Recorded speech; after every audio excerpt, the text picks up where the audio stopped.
Hello and welcome back to the RevOps Show. Today's topic slightly piggybacks off of the previous episode around data migration, as Doug and Jess are talking about single source of truth. If you haven't yet already, I would highly recommend listening to the previous episode either before or after this one so you can see how everything connects. Throughout today's episode, you'll hear what single source of truth means, how it gets determined, and why you can't just pick one and never change it. You'll also get a glimpse into Doug's car habits, which will make a lot more sense once you listen to the episode. It's a fun one today, so let's get into it.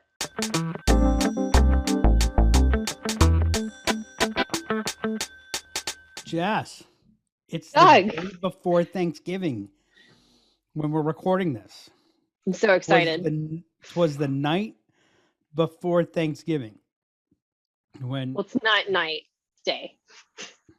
Yeah, but they read that during the day on Christmas Eve. They That's- call Christmas Eve when it's not Eve. Okay, I like to think of this as air of Thanksgiving. I see. That's what I like to think of it as. It's kind of the opposite of Yom Kippur, It's the it's pretty accurate. right? It's pretty So- accurate. Yom Kippur, you think about everything that you've done wrong. You starve yourself, right? Thanksgiving, you think about what you're happy about and stuff your face. Thanksgiving, you binge and you're grateful. Yep. What are you thankful for, Jess? You know what? Let's save that for the end. Let's not give that away. Let's set that up as a teaser. So we're going to finish this episode. I realize that it's going to get published sometime after Thanksgiving, but we'll finish the episode with what we're thankful for. So you have time to think about it, Jess. Yeah. So now you got no excuse for it not to be good. Oh, great. Thanks. No pressure. No I need pressure. to come up with something brilliant. Something brilliant. That's right. Expectations are high. Yeah. Early reviews on the show are quite good. Oh boy, my mom left a stellar review. We've got at least one viewer. There you go. There you go. Alrighty, so what are we talking about today, Jess? So the database conversation that we had got me thinking about single source of truth. The what conversation? The data migration conversation that we Gotcha. had got me thinking about single source of truth. So I want to talk about that today, because with all kind of the integrations that are going on and people having multiple systems now, which I think is a frequent occurrence. You know, there's a lot of conversation around single source of truth and what is that and that how important it is. Sorry, go ahead. If 100% is frequent, then I would agree. Yeah, exactly. So first of all, I think the term gets thrown around a lot, and I always like to start with making sure we're defining what we're talking about, but I think it's especially important here because I think this term gets used in a myriad of ways that and we're not always clear on what it means. So what is single source of truth to you? So I think people focus on the word single more than they focus on source of truth. I'm far more focused on source of truth than I am focused on single. So, you know, the source of truth is where's the real information, where's the real data, in essence, what's right. How do I know that what I'm looking at is the right thing and that this is what everyone should be looking at? Right. One of the big problems with data, one of the big problems, if you think about, you know, the first generation of the digital world, where we had endpoint systems, everything was server or desktop based, mainframe or desktop based. So, you know, we operated out of spreadsheets.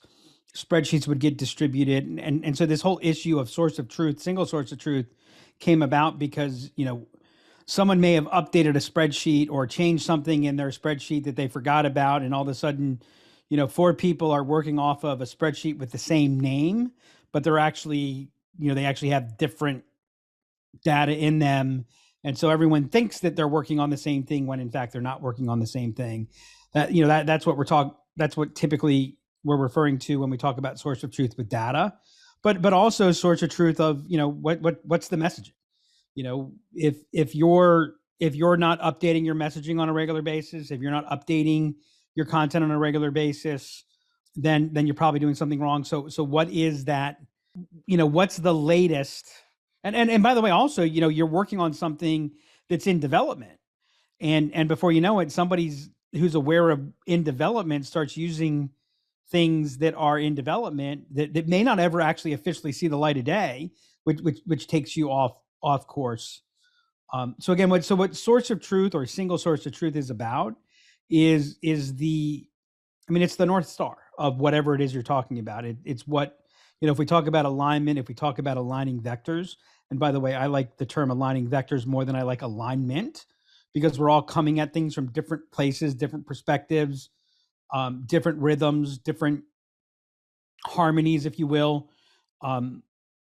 If we're, the more we're all pulling to the same point, the better off we are. And so that's what source of truth is about, is getting to that North Star.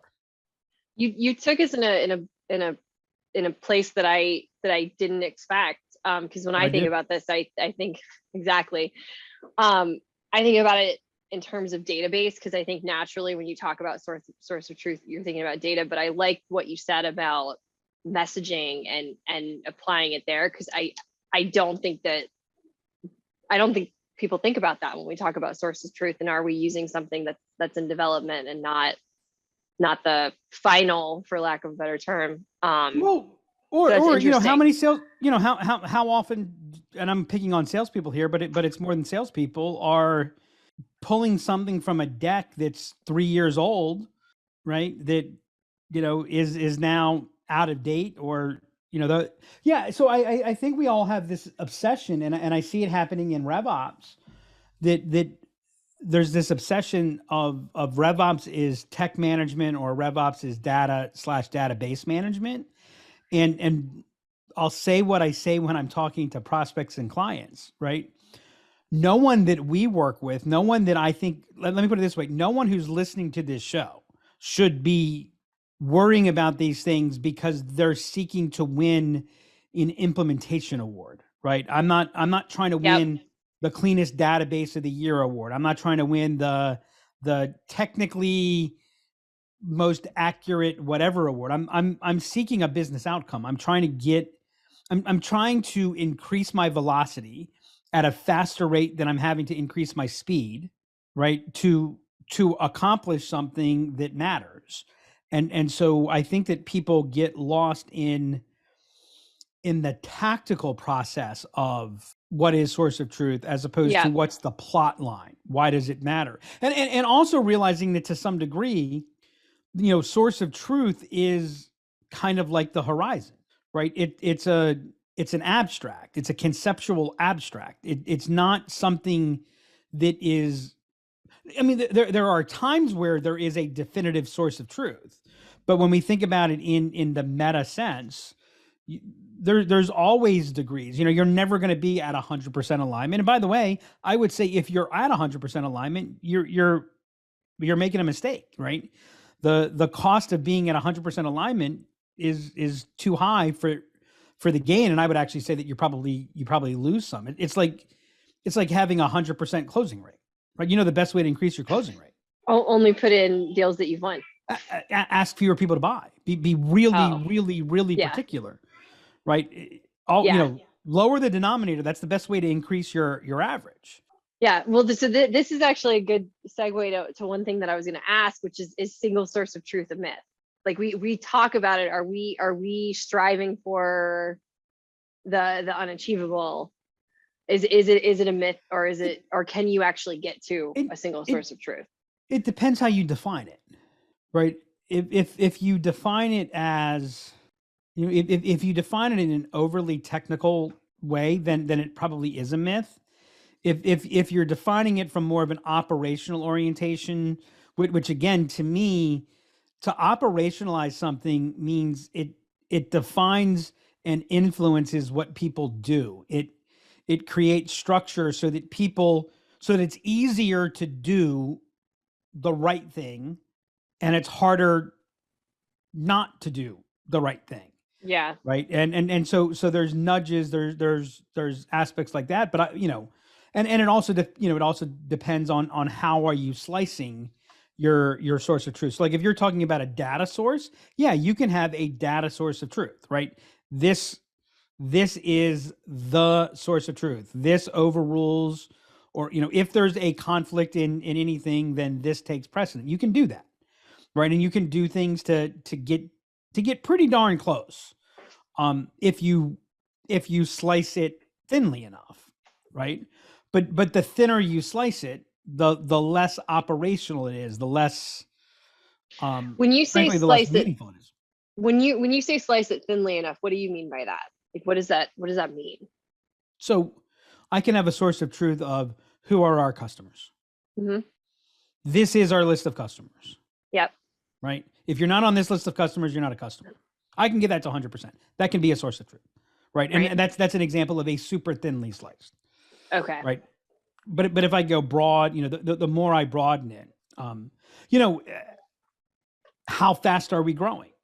Well, the trouble with that is, how do you define growth? Yeah. Right. And so, I mean, so can you operationally have a source of truth there? Yes, you can. Right. And here again, like the only reason that you need a source of truth for something like that, is that it's going to influence how you interpret other things.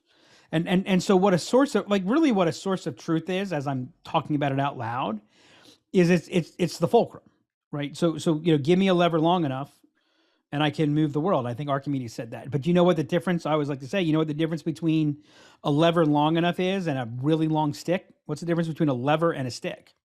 Fulcrum. A fulcrum. Yeah. Right. And so what that source of truth does is it gives you the fulcrum to be able to, it is a key element to make data, and by the way, everything is data, right? It's interesting because you said, I tend to think of it as data, but you brought up messaging. Well, I'm going to tell you, messaging is data. Yeah. Right. Okay. And I know, and I'm not suggesting that we start talking about it as data, but it is data. Right. And so, like, again, what I care about is, are we operationalized? Is it influencing? Again, is it making it easier for us to do what we intend to do, harder for us not to do what we intend to do? That's the game. If every day I can do something that makes it a little bit easier for us to do what was intended without having to think about it, and harder not to, and if I keep doing that, then my chances of winning increase exponentially. And realizing again that winning, I always get nervous when I say winning, because winning is a finite game concept, is how most people think about it, right? For example, we're having a great year, right? But the game doesn't end on December 31st. It doesn't. Right? And so if we win on December 31st at the expense of what happens on January 13th, yeah, then right. So winning is winning is a process. It's not an event in the game of business, right? And so, I mean, you know what the key to being able to win the game of business is? What's that? To be able to keep playing. Yeah. Right. That's the key to winning the game of business, because by the way, in winning the game of business, and especially if you think about the companies that we work with, right? There are some markets that are, so large. Like if you look at the search market right now, winning comes at the expense of. Right. Right. Because it can only support a certain number of players. That's the dynamics of that market right now. But we're not competing with Google. I mean, right. we might be competing with Google. We might be working with a client that in some sense is competing with Google, but they're not competing with Google. Like for them to win, Google has to lose, because I've got bad news. If we have any clients in that situation, we're probably not going to be that much help, because, and like for us to win, that doesn't mean that other companies that do what we do have to lose, right? You have multiple winners. There's right. And so I think that that's also a lot of what gets lost, that causes people to think overly technically about source of truth. So it becomes this thing that you throw at people. It becomes a reason not to do things.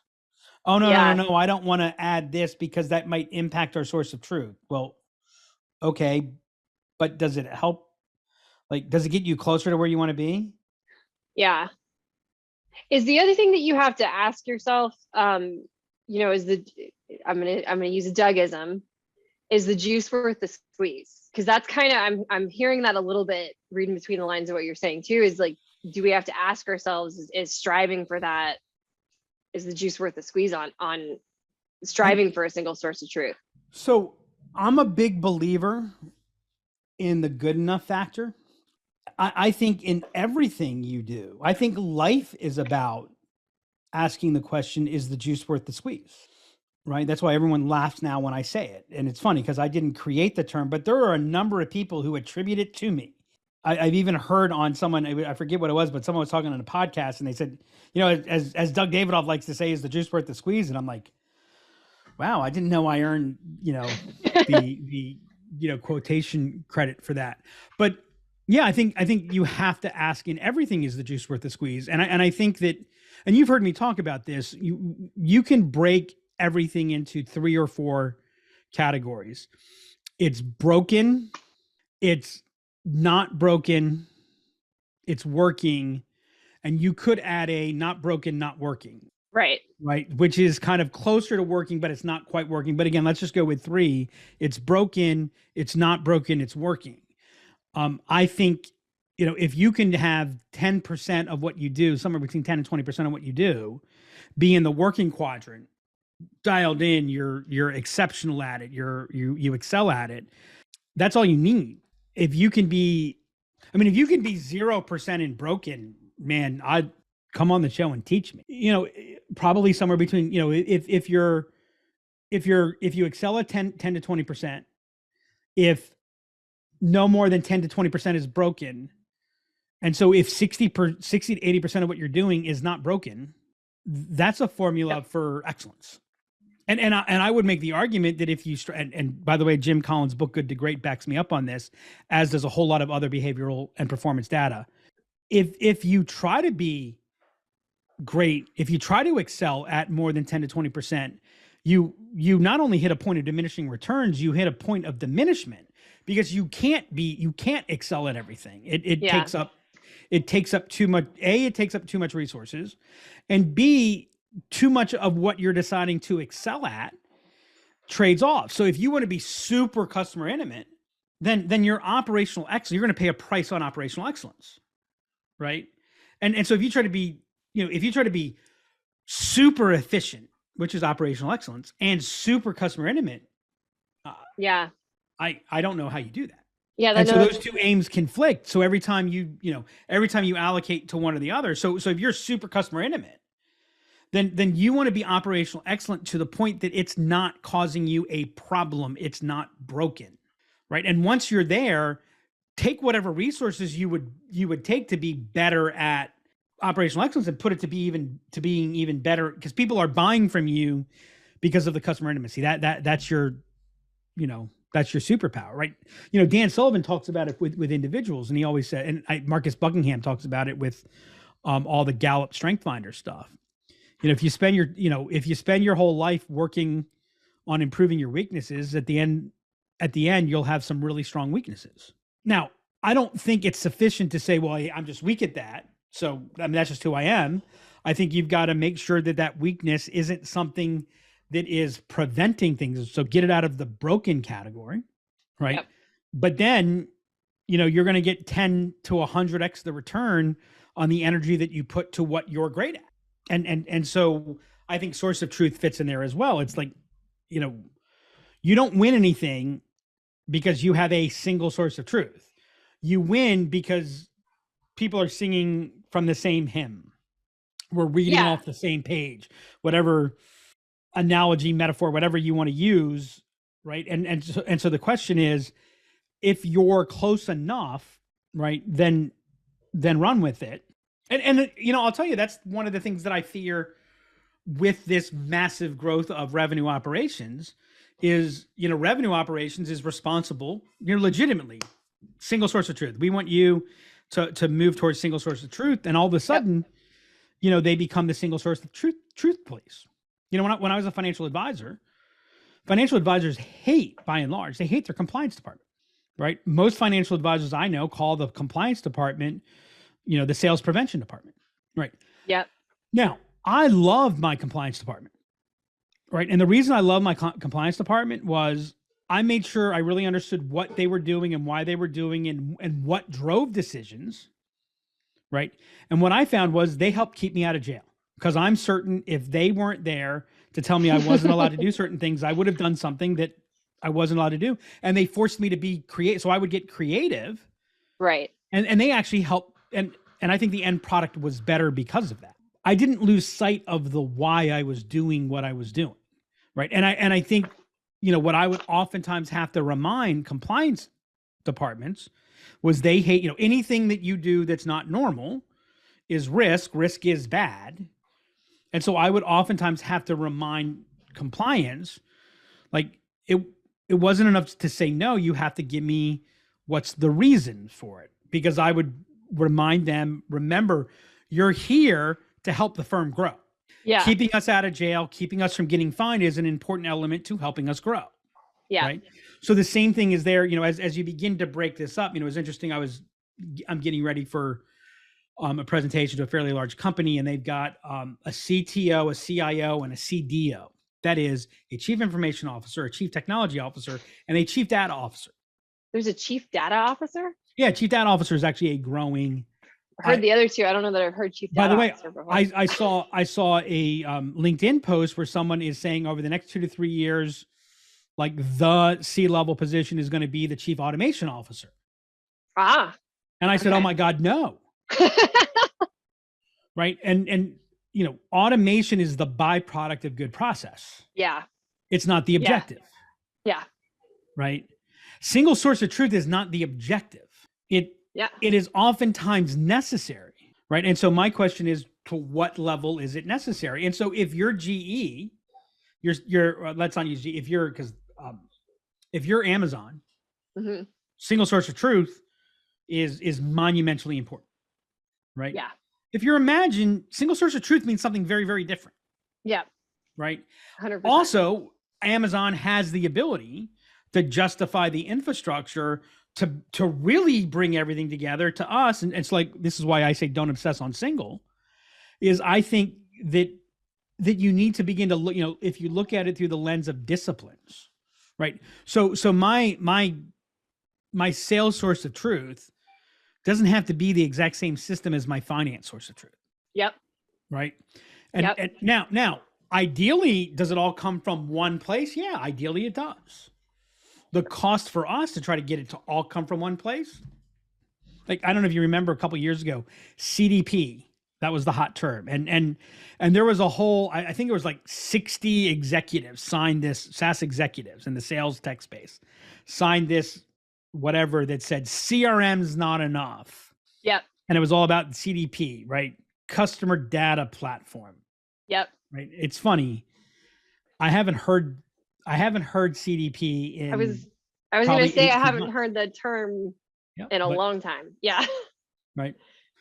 And I think that's interesting. That's where people frequently get hung up to, wanting all the departments to use that single source of truth and not really thinking about who's using what and how are they using it and what are they using it for. And I see it, your point about size of the organization and being able to justify that. Like I see frequently we've got a client who they've got a myriad of departments. They're growing super fast. So they don't really have time to justify, they don't have the resources to justify to get this built out. And they want everybody looking at one same thing. And it really doesn't necessarily make sense. So I think that's something important. We get hung up on the single source of truth and it feels so definitive. It's like, this is the one thing we should all be looking at. Yep. Exactly. So how do you determine, so let's just say from a database perspective, let's talk about it in the frame of database. If we've got multiple databases going on and I've got integrations between the systems, how do I determine what is my single source of truth? How do I determine, like, and we can even narrow it down to the sales team. Like, how do we determine what the sales team uses as their source of truth? So tell me more about what you're thinking. because I need a little bit more data to where the problem is. Right. So we've got, outreach out of one system, and then we've got, it kind of feeds into our initial outreach out of one system. It feeds into our sales process in another system. And so we've got one team kind of working in both systems. How do we determine what's our source of truth between those two? How do we know what to look at? So this gets into what we call it. Imagine what we call the integration roadmap, right? And that is, let's go back. Let's remember what the prime directive is. The prime directive, the business process has to drive the technology. The technology should never drive the business process. You could extend that to the business process has to drive the database. The database should never drive the business process. So when you talk about, what is the system of truth? So I've got my sales enablement software. I've got my CRM software. I've got my reporting software. I've got my my account management tool. I've got my this. Okay, that's great. Well, what job are those tools doing, right? And you may find that the CRM is doing this job in this situation, is doing another job in another situation, and a third job in a different situation, right? Nothing says that each tool only does one job. So understanding what is the business process. And again, remember, source of truth only matters to the extent that having it or not impacts behavior. What is somebody going to do or not do as a result of, right?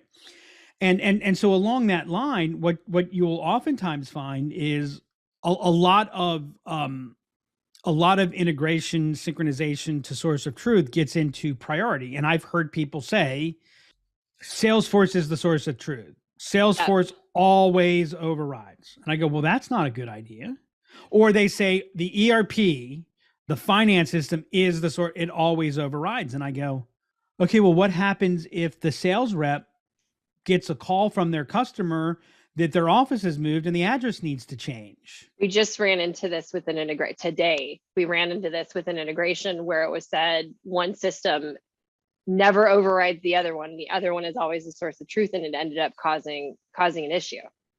And so now we're having to determine, when is this the source of truth? When is that one the source of truth? Right. And so there's certain elements of, like, if you want to talk about what is the, like, what's their pricing category? Yeah, that's always coming from finance. Yeah. Right. If you okay. So now talking about, so I've got my prospecting software, my sales process software. Well, in one phase of the process, that prospecting software should be driving or overruling. And oh, by the way, here's a question. Does the data in your prospecting software, does it need to be in your CRM? Yeah. Right? I will say this. I know, and a perfect example is Salesforce and marketing automation. Yeah.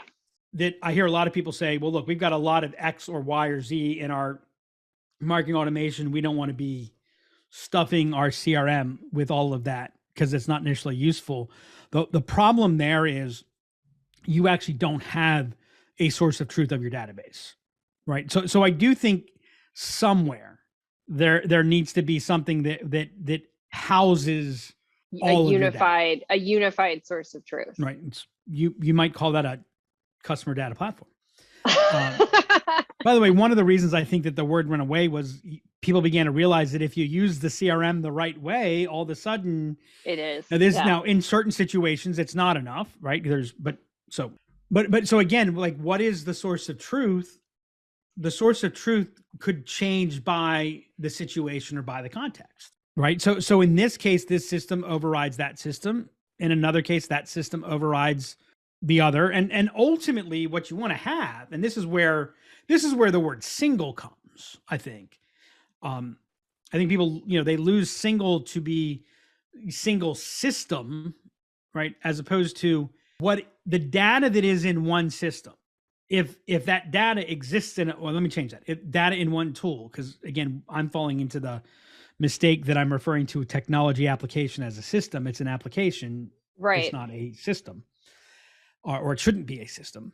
So if the data in one tool is also in another tool, those two things should say the same thing. In the integration process, determining which one wins, which one overrides the other when they're different is certainly, that is highly contextual. That's highly situational. You've got to deal with that on that one-off basis, or you run into those problems. And what I think is too often overlooked is that sometimes you can't solve that by automation. Yeah, sometimes another someone just needs point. to be notified. Sometimes someone just needs to be notified to take a look at this. And I see this, with sales teams that are scaling, and what happens, this rep got ripped off on that. And it's because the system determined it. By the way, this happens. I don't know. I personally think Amazon does this on purpose, but that's an opinion. By the way, that is a personal opinion. That is not a statement of fact. But did you hear that their HR system accidentally fires people, accidentally doesn't pay people correctly, things along those lines? No, I did not hear that. Yeah. And it's, supposedly because, this data overrode that. So this person got treated as an underperformer to the threshold, and there's no means for correction. Well, the system says that. Right. Yeah. And that's the stuff that drives me crazy. That's where, I think technology causes people to lose trust. I think that there are times where sometimes it requires judgment or human intervention, and there's nothing wrong with that. Now, you want to have that resolved, but we talk about this frequently too. Everybody has the want to automate all of this stuff, which gets to a little bit of your point about chief automation officer, but like we talk about the importance frequently with using exception reporting and triggers to notify people of things like this versus automating it.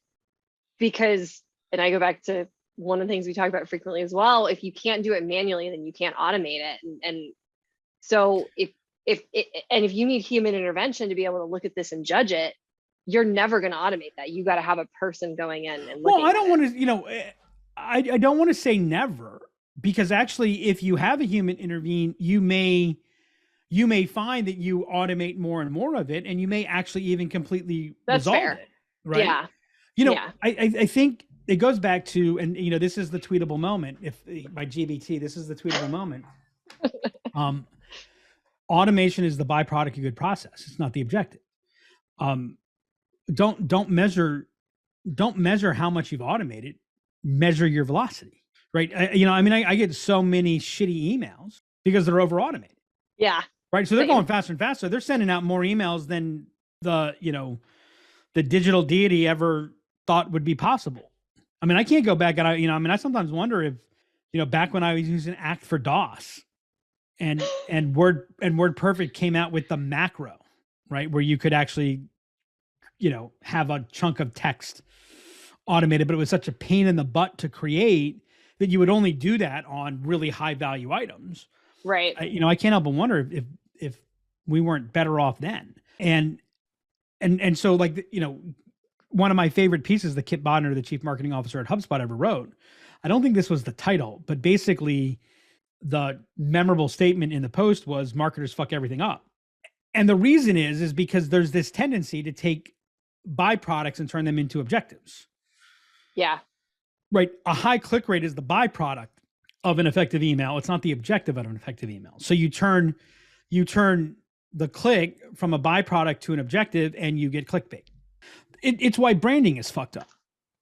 Right. Branding is an outcome. And so what a bunch of consultants did years ago was they took a result, turned it into a means, made it really complicated, and said, you need to pay me a lot of money to help you figure this out. Yeah. Right. Because by the way, when we talk about branding, what are we talking about? We changed our logo. Like we're announcing our new brand today. No, you're not. You're announcing your new visual identity. You're announcing your new narrative, right? In the hopes that moving into the future, your brand changes, right? But you changed your logo, you didn't change your brand. Yeah. Right. But that's what we've done. So again, you go to single source of truth, you didn't change anything, right? Right. Again, that, I'm going back over and over and over again. So like when we begin to take these things and assign them individually and give them KPI, then that's what we pursue, right? You go back to our KPI episode. Yeah.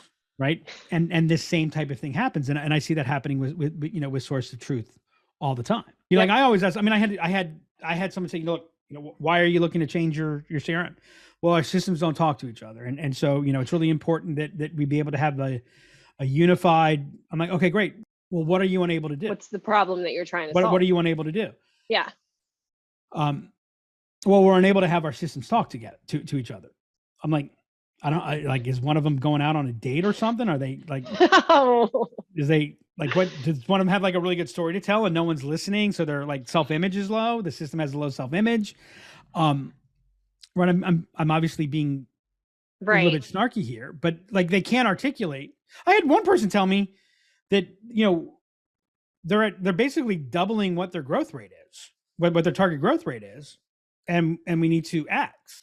Now, I don't disagree that your systems need to talk to each other, but if if the answer were, hey, we're blowing out our numbers right now, but we can see that if we don't fix this, we're going to come up against and we're not going to be able to sustain that, then that begins to have some sense. And I can now make my trade-off decisions against that.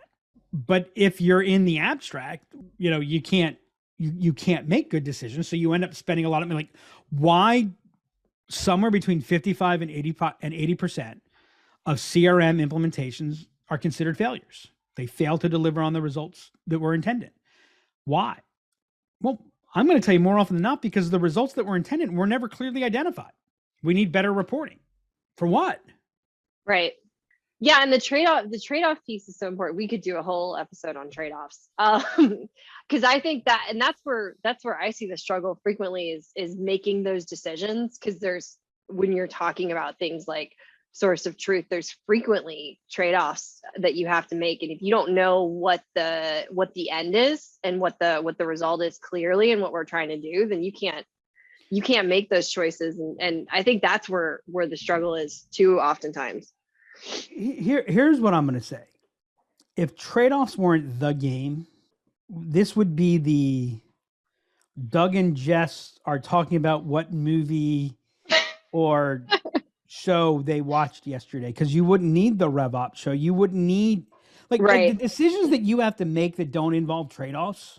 I mean, I don't want to say this 100%. They're pretty easy, right? I mean, most, certainly if you're at the point where you're legitimately talking about scaling, you're legitimately talking about serious growth, you're already doing 80% of it right? You're already in a good place. So, it's the wicket problems. It's why you need a single source of truth, or you need a source of truth to be able to manage the wicket problems. What are wicket problems? Wicket problems are problems that don't have an actual solution. Right.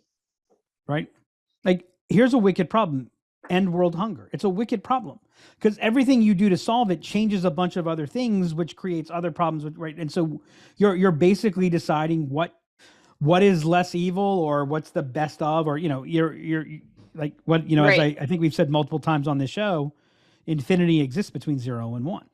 Right. Yeah. Right. So again, if it's why our definition of revenue operations involves, against defined outcomes and objectives, because we're, here again, you're not looking to win the award. If you're the most efficient customer facing organization in the world, okay, that's wonderful. What does that get you? Right. On just a fit. Now you might have other things where that's beneficial, but at some point, and there's a lot of proof on here as well, efficiency matters, but there's a point where efficiency starts to increase cost, not decrease it, right? That's the trade-off. And it's different for different people in different places. If I'm a super customer intimate company, I've got a much lower threshold for efficiency. Yeah. Right.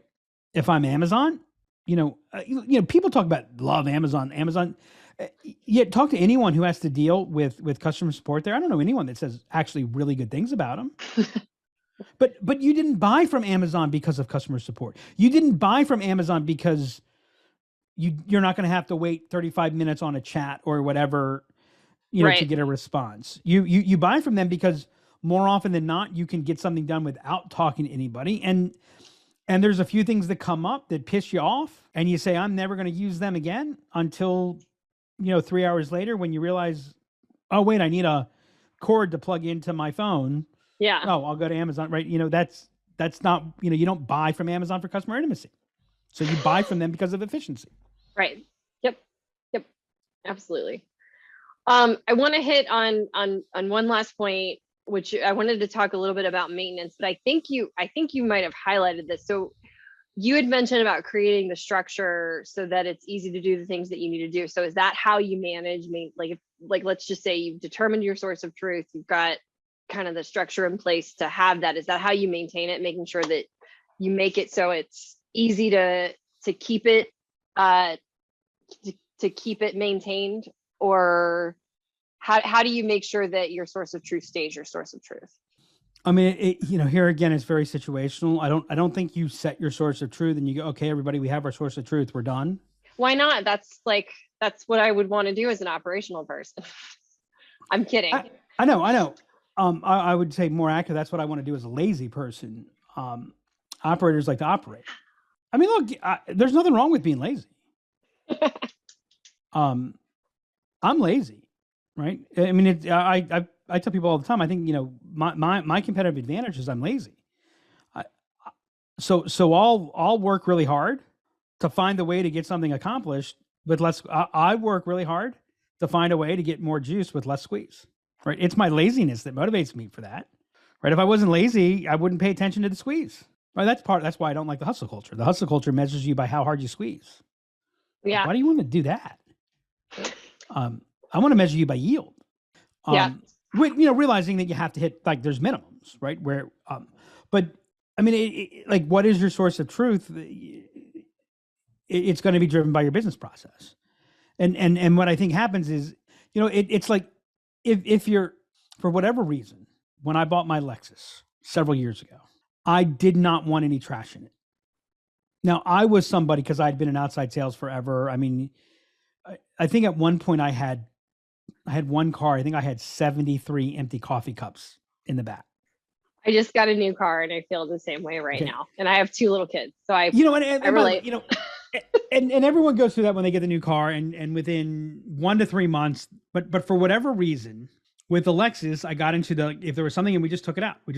And like, the reason that I had 73 coffee cups is when I had 20 in there, it was like, oh, I don't have the time to go in there and clean this all up. So it became hard. And my Lexus has stayed clean. It hasn't accumulated anything, and it hasn't been at all hard because it's never gotten, it's never been anything but in place. Right. And I don't know why, but that's right. I don't know why my behavior changed suddenly with that, but it did. By the way, when I'm in a rental car, the coffee cups go in the back seat. I have no problem with that. Maybe that's too much information about me. Yeah. But I would say that, the same thing is like, this is why revenue operations is such a crucial role. And as we've said before, the danger of revenue operations is when it's doing its job well, everyone should be convinced that it's unnecessary. Yeah. Right. But if you're always maintaining your process, then maintaining your process is never hard. Yeah. And realizing that your process is dynamic. Maintaining is not policing. It's always changing. It's always adjusting. It's a living, breathing system. It's an ecosystem. It's not a linear system. And if you view it through that lens and you build it into your DNA and you identify what are the structural components, then it doesn't become an issue. That's how you need to manage it. Right. Cool. I thought this was good. The big takeaway, and I don't think we've actually covered this before on a previous episode, I don't think, which is where we talked about, striving for perfection actually gives you diminishing returns. And I'll go back to, I do think that single source of truth is such a definitive term. So we want it to be perfect, and keeping in mind that good is going to get you there in a lot of instances. I could be wrong here, right? Because I haven't thought it through 100%, but I don't want to say that striving for perfection, striving for all the way 100% will get you diminishing returns, because diminishing returns still produce returns. It's just returns not worth, that are less than the cost. Right. What I'm saying is you get negative returns. You regress. Okay. So as an example, and I'm not saying 80% is the magic number, but what I'm saying is somewhere, like, if you go to 100%, you're below where you were at 80%, not just a teeny bit above 80%. you incur costs for overshooting it. Gotcha. All right, Jess, what are you thankful for? Oh man. We've had incredible growth as a team and like among individuals, and I'm grateful to have been able to help with that and watch that, and I'm grateful for the growth I've had personally this year. So yeah. So taking out, and I know you did as well, taking out all the personal family stuff that I'm thankful and grateful for, similar along those lines. So I'm thankful, and not to get super corny, but I'm thankful for you, Jess, and the role that you've played and the team. I mean, if I had told you that we'd be doing what we're doing this year, that we'd be doing in November what we're doing in November, if I told the team that, they may not have stuck. Like if I said that on January 3rd, they may not have stuck around till January. I might have resigned. Yeah. And you know, to see the growth, like you said, the growth of the team, how well the team works together, how enjoyable it is. You know, I said this on LinkedIn. I'm so proud of what we've done and seeing how everybody has stepped up. I mean, candidly, I could not have predicted that we would be. Oh, I know. I mean, I could have predicted like the P&L for this year, but it's all the other things that are enabling that are enabling what 2023 is, and to be a part of it, let alone to in some way, shape, or form to be a piece of leading it is something that I think I'll be forever thankful for. I agree. All righty, and that will take care of our day before Thanksgiving episode of the RevOps Show. Yeah, let's go get some turkey. And that's a wrap on this episode of the RevOps Show. Did you happen to catch the hashtag tweetable moment? If not, here it is. Automation is the byproduct of a good process. It's not the objective. If you did find that tweetable moment, share it on Twitter and make sure to tag @DemandCreator in it. If you enjoyed this episode, please make sure to go subscribe on Spotify and Apple Podcasts. Leave us a review and share the episode.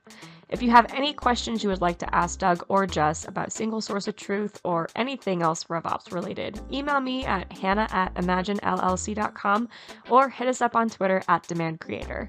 Until next time, remember, you can't solve your upstream problems downstream.